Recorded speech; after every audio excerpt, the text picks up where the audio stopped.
लोगों का मैं क्रांतिकारी इस्तकबाल करता हूं। आपको जय भीम और लाल सलाम पेश करता हूं। दोस्तों, आप जानते हैं कि ये चुनाव और इस चुनाव में आदर्श आचार संहिता लगा हुआ है।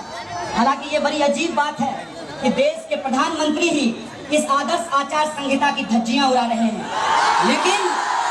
लेकिन हम देश में लोकतंत्र में भरोसा करने वाले लोग हैं कि नहीं है? इसीलिए हम नियम कानून का पालन करेंगे और नियम कायदा ये कहता है कि हमारे पास वक्त की बहुत कमी है। इसीलिए मैं सबसे पहले माफी मांगना चाहता हूँ हमारे पार्टी के जो वरिष्ठ नेता हैं, हमारे राज्य के जो वरिष्ठ नेता हैं, हमारे जिले के जो वरिष्ठ नेता हैं और हमारे समर्थन में डॉक्टर कफील खान से लेकर सहला राशिद से लेकर AMUSU के प्रेसिडेंट और तमाम लोग जो इस सभा में मौजूद हैं, लेकिन मैं उनको बतौर स्पीकर यहाँ नहीं बुला सकता हूँ। इसके लिए मैं उनसे हाथ जोड़कर माफी मांगता हूँ। दोस्तों, इसके साथ साथ मैं माफी मांगना चाहता हूँ जो आम यात्री हैं, इस सभा की वजह से इस यातायात में जो थोड़ी सी परेशानी हुई है और हमारी विशाल रैली के चलते, विशाल जत्था के चलते जो परेशानी हुई है, उसके लिए मैं आप तमाम लोगों से हाथ जोड़ करके माफी मांगता हूँ। दोस्तों, आप सब जानते हैं कि हमारे बेगूसराय जिला में चुनाव है। बेगूसराय लोकसभा क्षेत्र का चुनाव हो रहा है और आप में से कोई इस बात को इनकार नहीं कर सकता। खुद भाजपा के लोग जो मोदी मोदी का मंत्र जपते हैं, वो भी इस बात से इनकार नहीं कर सकते कि जो बात 2014 में बनारस के लिए हो रही थी, वही बात 2019 में बेगूसराय के लिए हो रहा है। कुछ तो बात है इस मिट्टी में कि बेगूसराय की चर्चा चारों तरफ हो रही है। लेकिन हम लोगों को एक बात समझना होगा कि इस बेगूसराय की चर्चा में एक और बड़ी खतरनाक चीज हो रही है। वो खतरनाक चीज ये है कि भाजपा चुनाव जीतने के लिए लगातार बेगूसराय की धरती का अपमान कर रही है। अपमान कर रही है कि नहीं कर रही है? अमित शाह चल करके आते हैं और दिनकर जी की पुण्यतिथि के मौके पे कहते हैं कि दिनकर जी की जयंती है। और जब बेगूसराय के लोग जो मंच पर खड़े थे, उन्होंने टोका तो कहते हैं जन्म तिथि और पुण्यतिथि में कोई अंतर नहीं होता। जिनको जयंती और पुण्यतिथि का अंतर नहीं मालूम हो, वो क्या खाक इस देश को चलाएंगे? मैं उनको चुनौती देना चाहता हूँ।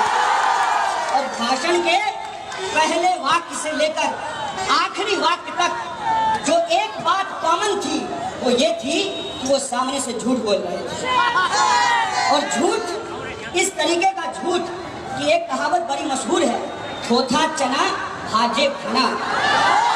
तो ये जो थोथा चना थे, ये बहुत घना बाज रहे थे, लेकिन बाजते बाजते वो बाज गए जो इनको बाजना नहीं था। इन्होंने कहा कि बरौनी फर्टिलाइजर बंद हुआ है कांग्रेस के जमाने में। अटल बिहारी वाजपेयी कांग्रेस में थे, आडवाणी जी को भी कांग्रेस में भेज दिया है क्या?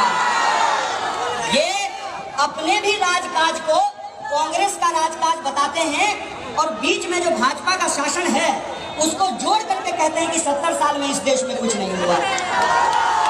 मेरा सवाल ये है कि आप अगर उनकी बातों को ध्यान से सुनेंगे तो आप एक बात महसूस करेंगे कि उनके पास इस देश के लोगों के लिए, बेगूसराय के आम आवाम के लिए कोई एजेंडा नहीं है, कोई मुद्दा नहीं है। इसीलिए वो यहाँ आए हैं, बेगूसराय को अपमानित किए हैं और झूठ बोलने का काम किए हैं।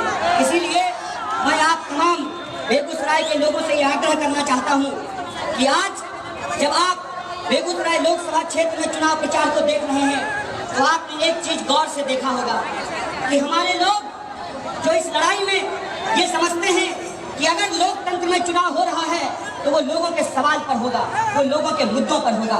वो घर घर जा रहे हैं और बेगूसराय के लोगों को बता रहे हैं कि उनका मुद्दा क्या है, उनसे जानने की कोशिश कर रहे हैं कि उनका सवाल क्या है। लेकिन आप देखेंगे कि जो भाजपा के लोग हैं, उनके पास कोई मुद्दा नहीं है सिवाय इस बात का कि वो क्या काम किए हैं, ये जनता को बताने के लिए तैयार नहीं है। वो ये गिना रहे हैं कि विपक्ष की क्या कमी है। आप मुझे बताइए कि अगर विपक्ष में कमी नहीं होती, अगर विपक्ष के ऊपर जनता ने सवाल नहीं खड़ा किया होता, तो आप बताइए कि क्या बेगूसराय के लोग या देश के लोग विपक्ष को दोबारा मौका देते या दोबारा मौका नहीं देते? लोकतंत्र में ये सवाल नहीं है कि विपक्ष क्या कर रहा है, लोकतंत्र में ये सवाल होना चाहिए कि सत्ता पक्ष क्या कर रहा है, सरकार क्या कर रही है। इस सवाल को पूछा जाना चाहिए। विपक्ष ने क्या किया उसका लेखा जोखा जनता ने देखा। अगर जनता उससे खुश होती तो प्रधानमंत्री नरेंद्र मोदी नहीं होते, फिर से मनमोहन सिंह देश के प्रधानमंत्री होते। अगर मनमोहन सिंह देश के प्रधानमंत्री नहीं बने और नरेंद्र मोदी को लोगों ने देश का प्रधानमंत्री बनाया, इसका मतलब ये है कि मोदी जी आप जो है बाल पोथी की मनोहर कहानियां मत बनाइए, ये मत समझाइए कि नेहरू जी क्या थे, ये बताइए कि आपने क्या किया है, लोगों के खाते में 15 लाख रुपया पहुंचा कि नहीं पहुंचा। इस सवाल का जवाब दीजिए। इस सवाल का जवाब दीजिए कि लोगों को 2 करोड़ नौकरी क्यों नहीं मिली, इस बात का जवाब दीजिए। इस बात का जवाब दीजिए कि आपने नारा लगाया था पिछले चुनाव में, बहुत हुआ किसानों पर अत्याचार, अब की बार मोदी सरकार। क्या हुआ, क्या हुआ किसान का? किसान की हालत ये है कि 12,000 किसानों ने आत्महत्या की है और किसानों को जो बीमा देने वाली कंपनी है उसको 10,000 करोड़ का मुनाफा हुआ है। ये है किसानों की हालत इस देश में। और आपको सुनकर के आश्चर्य होगा कि इस बार बनारस में तमिलनाडु के 111 किसानों ने यह संकल्प लिया है कि इस झूठे प्रधानमंत्री के खिलाफ वो नामांकन भरेंगे, उनके खिलाफ वो चुनाव लड़ेंगे बनारस से। ये उनका फैसला। एक तरफ किसान मर जाए खेतों में और उनका बच्चा जवान मर जाए देश की सीमा पर, ये अपनी पीठ थपथपा करके फर्जी राष्ट्रवाद का नारा लगा करके इस देश की सत्ता पे काबिज होना चाहते हैं। उस बात को आप समझ लीजिए। क्या होता है राष्ट्रवाद? राष्ट्र का मतलब क्या होता है? राष्ट्र राष्ट्र के लोगों से बनता है। अगर देश में किसान आत्महत्या कर रहे हो, अगर 45 साल में देश सबसे ज्यादा बेरोजगार हो, अगर इस देश में इंजीनियरिंग करने के बाद नौजवानों को कहा जाए कि आप पकौड़ा बेचिए, ये शिक्षा का अपमान है, ये लोगों का अपमान है। इस बात को आप समझ लीजिए। ये कितनी अजीब बात है कि जो मंत्री जी 10वीं फेल हैं वो मंत्री बनेंगे और जो इंजीनियरिंग किया है, बीटेक किया है, वो पकौड़ा तलेगा। ये किस बात का न्याय है? इसका सवाल को हमको पूछना चाहिए। दोस्तों, ये गंभीर सवाल है। इस सवाल को आप समझिए कि जिनके बच्चे शहादत दे रहे हैं, जिनके पिताजी खेतों में मर रहे हैं, ये दोनों किसान से लेकर जवान तक आज प्रधानमंत्री नरेंद्र मोदी के खिलाफ बनारस से चुनाव लड़ने जा रहे हैं। बीएसएफ का वो जवान तेज बहादुर यादव बनारस से चुनाव लड़ रहा है और 111 किसान बनारस से चुनाव लड़ रहा है। ये इनकी हकीकत है। और अमित शाह आकर के राष्ट्र कवि की इस धरती पर हमको राष्ट्रवाद का पाठ पढ़ाने के लिए आए थे। एक बात मैं आपसे पूछना चाहता हूँ। ये कहते हैं टुकड़े टुकड़े गैंग, कौन कर रहा है टुकड़ा टुकड़ा इस देश का? अपने दिल पर हाथ रखिएगा और एक बार सोचिएगा कि किसने इस देश को टुकड़ा टुकड़ा करने का प्लान बना रखा है। आप जरा उसके बारे में समझिए। चुनाव हो रहा है, बेगूसराय में चुनाव हो रहा है। एक सेकेंड हैंड मिनिस्टर हमारे पास चुनाव लड़ने के लिए आए हैं, सेकेंड हैंड नारा लेकर। और वो सेकेंड हैंड मिनिस्टर, उनकी सच्चाई क्या है? सच्चाई ये है कि आप उनका सोशल मीडिया प्रोफाइल जाकर के चेक कर लीजिए। उनकी मिनिस्ट्री क्या कर रही है इसके बारे में आपको कोई जानकारी नहीं मिलेगी। किस बात पर लोगों को पाकिस्तान भेजा जाएगा, इस बात की पूरी जानकारी आपको मिल जाएगी। तो जब हमने ये सवाल पूछा कि आप कहाँ के मंत्री हैं, आप देश के मंत्री हैं, हिंदुस्तान के मंत्री हैं कि पाकिस्तान के मंत्री हैं, गिरिराज बाबू जरा आप ये हमको समझा दीजिए।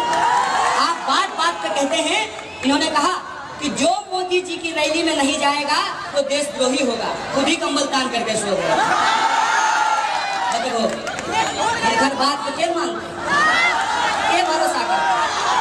पहले कहलखिन कि कुछ भी हो जाए हम नवादा से ही चुनाव लड़ेंगे। नवादा से यदि नहीं लड़ने दिया जाएगा तो हम राजनीति से संन्यास ले लेंगे। संन्यास तो वो नहीं लिए। बेगूसराय के लोग 29 तारीख को उनको संन्यास दे देगा। दीजिएगा कि नहीं दीजिएगा? की बुझलखिन फड़किया दिना छिके बरैया घोड़ा ले गई थी ना, जोत के चल थी। बेगूसराय धरती छिके, बेगूसराय धरती। और पिछला 5 साल में लगातार इस सरकार ने बेगूसराय की मिट्टी को अपमानित करने का काम किया है। इस बात को आप हमको सोच करके बताइए कि किस मुंह से इन्होंने इस मिट्टी के लाल को गद्दार कहने का काम किया। इस बात को आप सोच करके बताइए। छोड़ दीजिए, हो सकता है कि आपको मेरी बात पर भरोसा नहीं हो, मान लेते हैं एक बात की, लेकिन एक बात बताइए, खुद पे भरोसा है कि नहीं है? अपने दिल पर हाथ रख करके बताइए। आपका दिल कहता है कि बेगूसराय में गद्दार पैदा हो सकता है? सोच के बताइए। ये किस मुंह से आकर के बेगूसराय में कहते हैं कि नमूना है? ए साहब, हम तो नमूना नहीं है, लेकिन आपको देख करके लगता है कि आप गोडसे का नमूना हैं। और मैं आपको कह देना चाहता हूँ कि ये धरती डॉक्टर बाबा साहब भीमराव अंबेडकर की धरती है, ये धरती शहीद आजम भगत सिंह की धरती है, ये धरती महात्मा गांधी की धरती है, ये धरती बेगूसराय एक से एक शहीदों की धरती है। इसीलिए अगर आप हमारा नमूना देखना चाहते हैं तो प्रधानमंत्री से जरा कान में पूछ लीजिएगा और बताइए कन्हैया याद आ रहा है कि नहीं याद आ रहा है? नमूना तो हमने आपको दिखाया है, नमूना तो हमने आपको दिखाया है कि जितना जोर लगाना है लगा लीजिए, अपने लुटेरे दोस्तों को बुला लीजिए, खरीद लीजिए उनके दम पर अपने मीडिया चैनलों को। लेकिन हम आपको बताएंगे कि कॉर्पोरेट से पावर से ज्यादा पावरफुल इस देश में पीपल्स पावर होता है। ये बात आपको एक बुरे सपने की तरह याद आएगी और आपको एक बुरे सपने की तरह याद आ रहा है। इसीलिए आप अपनी पूरी ताकत लगा दिए हैं। एक मिनिस्टर साहब को चुनाव लड़ने के लिए भेजे हैं, मंत्री जी कहते नहीं हम बेगूसराय नहीं जाएंगे। अमित शाह बोले कि आप हमारे बहुत अच्छे मित्र हैं, आप बस किसी तरह से हिंदू मुसलमान करके शमशान कब्रिस्तान करके बेगूसराय से चुनाव जीत करके आ जाइए, हम आपको कुछ ना कुछ पकड़ा देंगे। बेगूसराय के लोग टुकड़ा पर पड़े हैं। जो इस देश में चापलूसी के टुकड़े पे पलते हैं, वही इस देश में मजदूर और किसानों के लड़ने वाले लोगों को टुकड़ा टुकड़ा कहते हैं। इस बात को याद रख लीजिएगा। और ये जो चापलूसी के टुकड़े पे पलने वाले लोग हैं, इस देश को जो लूटने वाले पूंजीपति हैं, उनके टुकड़ों पे जो पलने वाले लोग हैं, इस देश में किसानों, जवानों और इस देश के आम आवाम मेहनत कश की जो आवाज है उसको दबाना चाहते हैं। लेकिन हम उनको बता देना चाहते हैं कि आप कितना भी जोर लगा लीजिए, आप कितनी भी ताकत लगा लीजिए, आप कितना भी झूठ बता लीजिए, लेकिन बेगूसराय के लोग अपना सच जानते हैं। और बेगूसराय के लोगों को ये मालूम है कि बेगूसराय की धरती राष्ट्र कभी पैदा करती है, राष्ट्रद्रोही नहीं पैदा करती है। और रही बात मुकदमे की, तो ये साहब एक क्या 1000 मुकदमा कर लीजिए। हम तो जेल से निकल करके ही कह दिए थे कि जब तक जेल में चना रहेगा आना जाना, और जब तक जेल में चना रहेगा डर नहीं लगता है आपसे, डर नहीं लगता है। आप पूरी कोशिश कर लीजिए, इस बात से फर्क नहीं पड़ता है। आपको जितना हमको गद्दार कहना है कह लीजिए, क्योंकि हम ये जानते हैं कि सच को कोई बदल नहीं सकता। बदल सकता क्या? अच्छा, HDFC बैंक के सामने हम खड़ा हो कहिए SBI छिके, SBI हो जाएगा। बोलो टेक्स्ट हो गए SBI HDFC SBI हो जाता है। हमारा बगल में को कहते देशद्रोही देशद्रोही देशद्रोही, हम देशद्रोही हो जाएगा। अरे गलती किए हैं यदि तो बकवास करना बंद कीजिए, सबूत पेश कीजिए। और हम जानते हैं कि आप अपना सबूत मिटाने में माहिर हैं, लेकिन हम अपना कोई सबूत नहीं मिटा रहे हैं, क्योंकि हमारा सबूत देश को तोड़ने के लिए नहीं, देश को जोड़ने के लिए है। इस बात को याद रखिएगा।